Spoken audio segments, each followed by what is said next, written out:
ဒီ Air House မှာဆိုရင်သူကမာလာချန်ကောကဘက်ဆယ်လာလို့ပြောလို့ရတယ်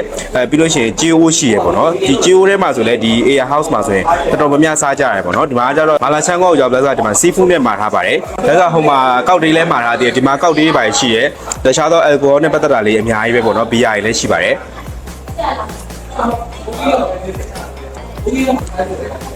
မာလာချန်ကောတော်တော်ကောင်းတာပဲသူကလည်းဆိုးဆိုးလေးသေးလားproportion ရဲ့အရင်များတယ်ထည့်ပေးရလဲစုံစုံလင်းလင်းပါတယ်ပေါ့နော်ပူပူလေးပါဟာရှောင်းရှယ်ပဲ ဒီထဲမှာဆိုလို့ရှိရင်နိုင်ရုံးပြီးတော့ဆိုလို့ရှိရင်လည်းသူကနိုင်ရုံးအချောင်းအတွက်ငါးချောင်းပါတယ်ဗျခုနကကျွန်တော်ပြောသလိုပဲဒီ heavy food menu အကုန်လုံးကလူ9ယောက်အနည်းဆုံးစားလို့ရတယ်နော်ဘယ်တော့စားအမလေးလေးလိုက်တာဒါလည်းကြည့်ပါဦး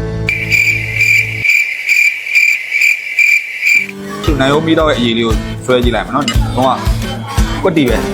spicy လည်းဖြစ်တယ်တော့ချင်စလေးမိုက်တယ်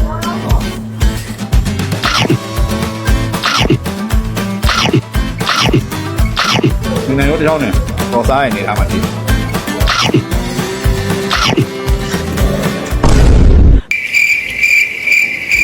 ဇွန်လေးလည်းမြည်လိုက်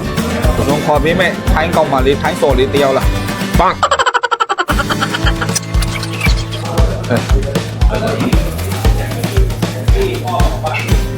တော့လည်းပိုင်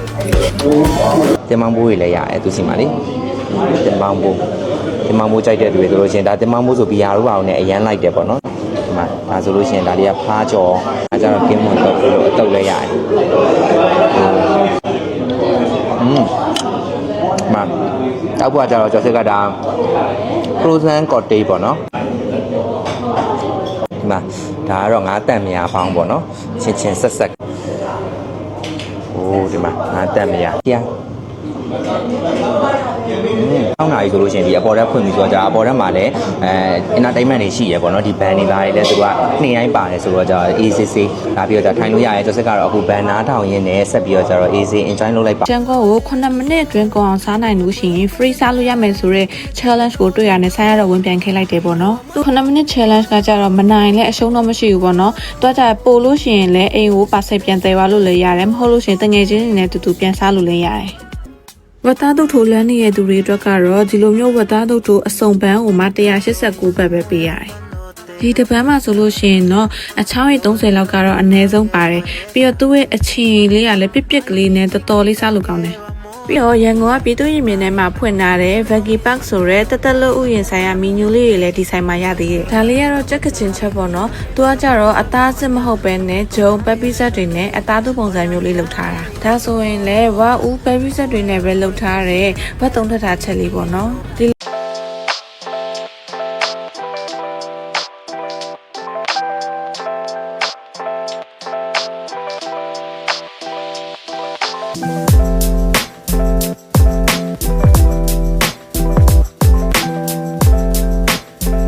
အားလုံးပဲမင်္ဂလာပါရှင်ဒီနေ့မှာတော့ AR တန်ဖတ်ကမှုဆိုင်ကိုလွယ်လွယ်ကူကူနဲ့ဘယ်လိုသွားမလဲဆိုတော့ပြောပြတယ်မှာဖြစ်ပါတယ်။လာဖို့ကအရန်လွယ်ပါတယ်။နီလန်3မျိုးအောင်ရှိတယ်နော်။ PDF အစိမ်းလိုက်ဖတ်ကနုံမှာဆင်းပြီးတာနဲ့3မိနစ်လောက်ရှောင်ရင်ဆိုင်ကိုရောက်ပါပြီ။ဘတ်ကားနဲ့လာမယ်ဆိုရင်လည်းဖတ်ကနုံမှာဆင်းပြီးတော့3မိနစ်ရှောင်လိုက်ရောက်ပြီနော်။လမ်းလျှောက်လာပြီးဆိုတာနဲ့အခုတွေ့နေတဲ့လမ်းလေးကိုဝင်လာတာနဲ့ရောက်ပြီနော်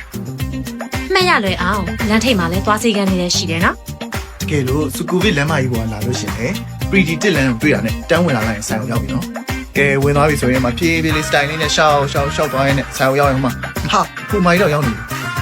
။လူသိများတဲ့ W Market ဘက်ကနေလာမယ်ဆိုရင်လည်းထွက်ပေါက်ကနေအောက်ဘက်ကိုဆင်းလာရုံပါပဲ။လွယ်လွယ်လေးနဲ့ဆိုင်ကိုတွေ့မှာပါ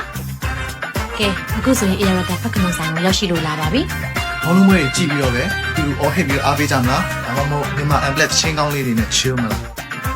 ဒါတင်ပဲကမလဲအမိုက်စာ happy our promotion တွေအပြင်တခြားသောစိတ်ဝင်စားစရာ promotion တွေလည်းအများကြီးရှိတာမို့လို့ AR တန်ဆိုင်ကိုလာဖို့ဖိတ်ခေါ်ပါရရှင်။ location တိကျအောင်လည်းဒီ video ရဲ့ comment မှာဝင်ကြည့်လို့ရတယ်နော်။ကဲအဲ့ဆိုဘာမှစဉ်းစားမနေတော့ဆိုင်မှာတွေ့ကြမယ်နော်။အားလုံးပဲမင်္ဂလာပါပထမဆုံး AR ဟုတ်ကိုအားပေးကြတဲ့ customer တယောက်ချင်းစီတိုင်းကိုကျေးဇူးတင်ပါတယ်။မာလာရှန်ကောကို customer ရဲ့အကြံပေးချက်တိုင်းအကောင်းဆုံးပြင်ဆင်ထားပါတယ်။အဲ့တော့မာလာရှန်ကောတစ်ပွဲမှာဘာတွေပါလဲဆိုကျွန်တော်တို့တစ်ချက်ကြည့်လိုက်အောင်။ကျွန်တော်တို့ဒီမှာမာလာရှန်ကောဝတ်သားကြက်သားပင်နေစာနဲ့လည်းရရှိပါတယ်။ခြားပါဝင်ပစ္စည်းတွေကတော့ကြာဆွဲပဲသီးအမို့မုံညင်း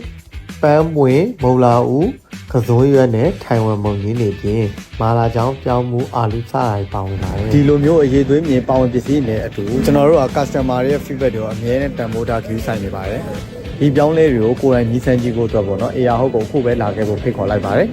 ဗီဒီယိုလေးကိုဆုံးဖြတ်ကြည့်ပေးတဲ့အတွက်ကျေးဇူးတင်ပါတယ်ဗျနောက်တစ်ချိန်အေယာဟုတ်ကိုလာပြီးမာလာဆန်းကောစားပြစ်တယ်ဆိုလို့ရှိရင်လည်း feedback လေးရေးပေးကြအောင်နော် bye bye